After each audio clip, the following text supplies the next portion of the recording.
एक विधवा अंधी औरत रहती थी। उसका एक बेटा था जिसके पालन पोषण की सारी जिम्मेदारी उसके कंधे पर थी। वह अपने बेटे को पढ़ा लिखा कर एक बहुत बड़ा आदमी बनाना चाहती थी, इसीलिए उसने उसका दाखिला कस्बे के सबसे अच्छे स्कूल में किया।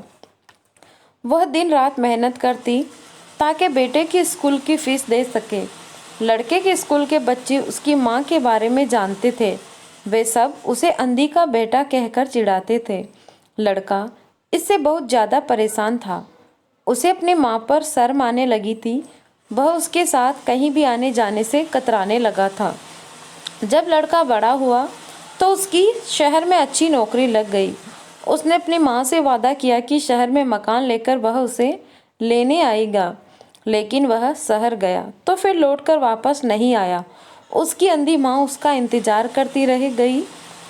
कई महीने बीत गए, लड़के की कोई खबर नहीं आई।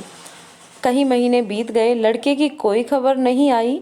अंधी एक दिन उससे नहीं रहा गया। वह बेटे से मिलने शहर गई।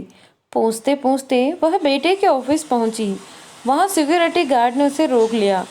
अंधी औरत ने गार्ड को अपने बेटे का नाम बताया और बोले कि उनसे जाकर कह दो कि गांव से कोई मिलने आया है। गार्ड ने जाकर उसके बेटे को बताया। बेटे ने ऑफिस की खिड़की से देखा तो उसे अपनी माँ गेट के बाहर खड़ी नजर आई। वह ऑफिस में सबके सामने अपनी माँ की वजह से शर्मिंदा नहीं होना चाहता था। उसने कहलवा दिया कि वह ऑफिस में नहीं है। अंधी औरत वहां से चली गई। शाम को वह लड़का ऑफिस से घर जाने के लिए निकला। रास्ते में एक जगह काफ़ी भीड़ जमा थी। वह अपनी गाड़ी को रोककर भीड़ के पास पहुंचा और तो और बीच सड़क में अपनी माँ को मारा पाया।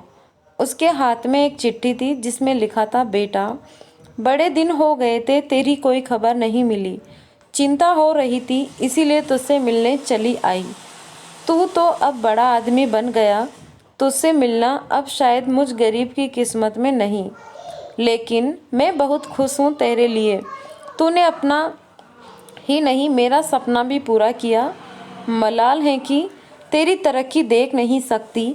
काश बचपन में तेरी आंखों में सरिया न घुसा होता और मुझे तुम्हें अपनी आंखें न देनी पड़ी होती, तो तेरी तरक्की अपनी आंखों से देखकर सुकून से मरती। तेरी अंधी माँ। ये पढ़कर लड़का फूट फूट कर रोने लगा। जिस अंधी माँ पर उसे शर्म आती थी, उसने उसके लिए कितना बड़ा बलिदान किया था। वह आत्मग्लानि से भर उठा और अपनी जिंदगी भर खुद को माफ नहीं कर पाया। दोस्तों, माता पिता अपने बच्चों के लिए अपना सर्वस्व न्यौछावर कर देते हैं। उनका हमेशा सम्मान करना चाहिए। धन्यवाद।